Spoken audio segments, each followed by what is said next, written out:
Kung pagbabasihan po ang pinakahuling pahayag ng mga opisyal ng Palasyo ng Malacanang, tila baga hindi ho tumitigil yung kasalukuyang administrasyon ng ginagawang pambubudol po sa taong bayan, mga kaibigan. Bakit ko nabanggit ito? Ito po yung usapin tungkol po sa SALN. Ito po yung SALN stands for Statement of Assets, Liabilities and Net Worth ng mga elected at mga public officials ng pamahalaan, yung mga politiko, mga kaibigan. Ito kasing pinakahuling pahayag, walang iba kundi ito mismong si Executive Secretary Lucas Bersamin. Ito'y sa kabila ho, mga kaibigan, ng sinabi mismo ni BBM, ni Bongbong Marcos Jr. na kasalukuyang Pangulo ng Pilipinas, na nakahanda siya na bulat-latin sa publiko. Ihayag sa taong bayan ang nilalaman po ng kanyang SALN, nilalaman ng kanyang estado ng kanyang finances, pansarili ng kanyang pamilya, mga negosyo, kung kanyang mga kautangan o kung ano-ano pa, mga kaibigan. Sinabi nitong si Executive Secretary Lucas Bersamin na meron siyang reservations tungkol dito. Siya mismo na dating taga-Korte Suprema, Justice ng Korte Suprema, parang siya yung nag-aatubili, nagdadalawang isip, sinasagkaan pa yung batas na kinakailangan talaga namang gawin ng mga public officials sa pamamagitan ng pagsasabi niya na meron po siyang reservations. Mga kaibigan, sinabi ni Executive Secretary Lucas Bersamin nitong Sabado kahapon, October 25, 2025, na ang mga kahilingan, mga kaibigan, para sa Statements of Assets, Liabilities and Net Worth o SALN ng mga opisyal ng gobyerno, kabilang si BBM, ay dapat daw na ipagkaloob lamang para sa mga lehitimong layunin at hindi gamitin para sa pamumulitikang pag-atake o political attack, mga kaibigan.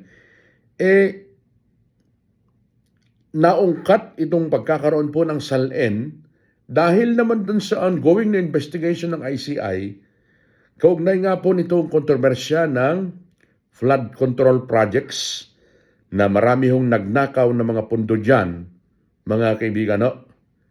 Siyempre ang itinuturong mastermind dyan walang iba, kundi yung kanyang pinsan na si Speaker Romualdez, itong dating Congressman Saldico. Siyempre hindi naman makakagalaw itong mga ito kung walang mastermind na sinasabi, mga kaibigan. Pagkatapos ng mga investigasyon na yon, partikular nitong Senate Blue Ribbon Committee, unang-una itong si Chairman Rodante Marcoleta nung una, ang dami yung dapat naungkat, kaso nga lang inagaw nila yung posisyon ng Senado, mga kaibigan. Ipinaliwanag nitong si Bersamin, meron talaga siyang reservations.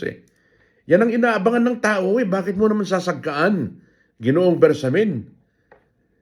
Ipinaliwanag ni Bersamin sa isang panayam ng mga media, kinikilalaan niya ng 1987 Constitution na pampublikong dokumento ang SALN, ngunit ang pagkuha nito ay dapat umiiral o sumunod sa umiiral na mga panuntunan at proseso.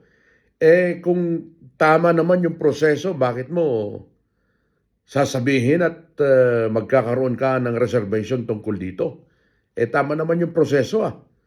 Yung ibang mga politiko naglabas na ng kanilang mga SALN. Ayon kay Bersamin, doon sa SALN, merong sinusunod na guidelines. Dahil kahit, sinabi nyo, talagang kinokontra nyo, Dahil kahit sinabi sa konstitusyon na should be public document be accessible to public, you cannot allow discrimination in the freedom to access their SALNs. Nagbibigay ho siya ng kanyang sariling batas dito. Ito ang pakiwari ng marami at pati na ho tayo mga kaibigan. Take note, bigyang pansin, anya, na yung mga SALN ay naglalaman ng mga detalye na maaring magkompromiso umano sa security at safety ng mga public officials concerned. Ano ho bang itinatago nyo dyan sa SALN ni Marcos? Yung mga senador, ibang senador naglabas na ng kanilang SALN.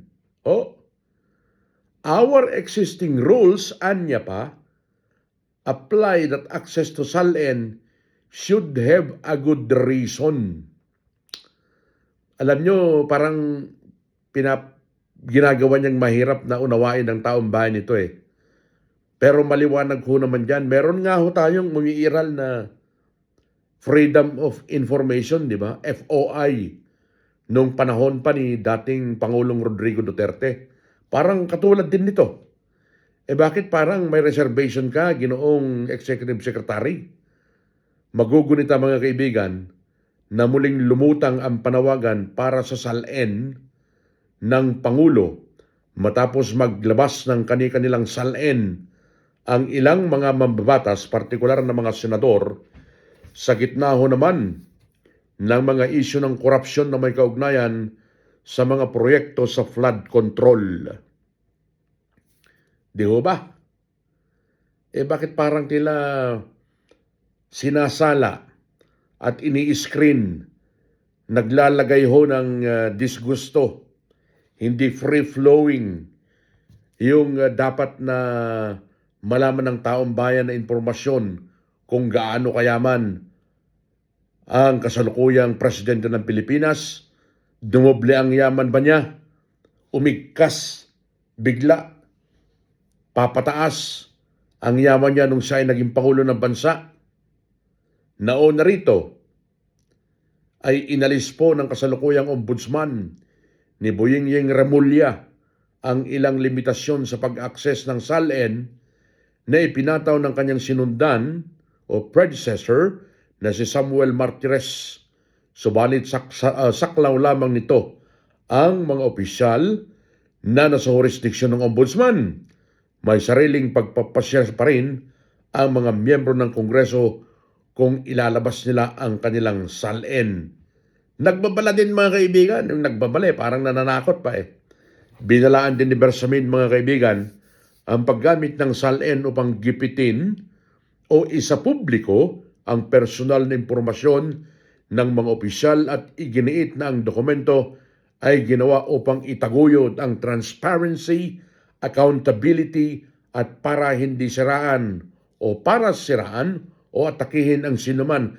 Ayun naman pala transparency na ngayon nandyan at accountability.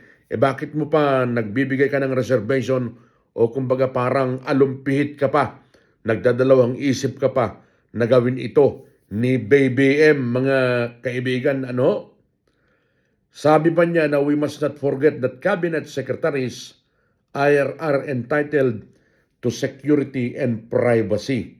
Oo nga, pero doon lamang natin malalaman kung kaduda-duda yung pag-igkas ng kanilang yaman dahil unang-una mga kaibigan, magkano ho ba ang sweldo ng isang Pangulo sa isang buwan? Magkano ang sweldo ng isang senador sa loob ng isang buwan?